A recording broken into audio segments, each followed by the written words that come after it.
កំណើតស្នាយអនុសាស្ដាយញាតទេកាធ្លាប់រស់សុខសាន្តស្ដាយដល់ណាស្រីដល់សែនមនោរម្យខ្លួនខ្ញុំឃ្លាតឆ្ងាយឆ្ងាយដាច់ណាឡាយ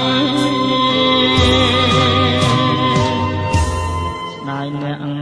ជំរៀងដែលបងបាត់សំស៊ីសាវត្តរស់សេរីសធា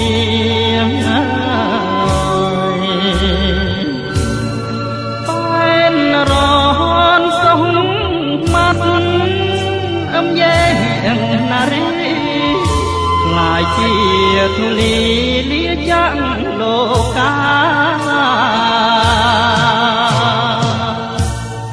ខ្ញុំ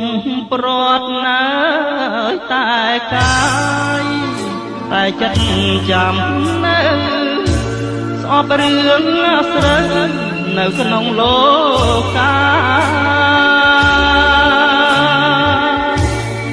ខ្ញុំប្រត់ម៉ែប្រត់គូសង្សារគូលណែនអរាសោកាគ្មានលហាអូអិនព្រំដែលមានចេស្តាអស់លោកអ្នកតាទឹងទាំង5 3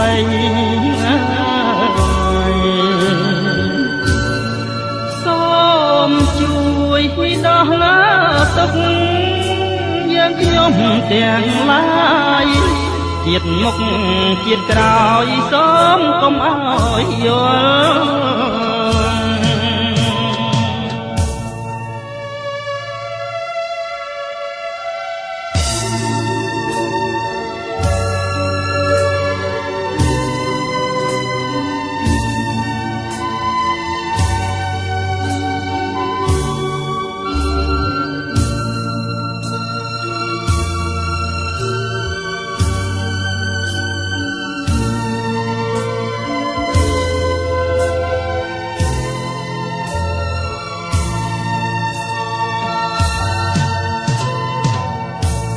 ខ្ញុំ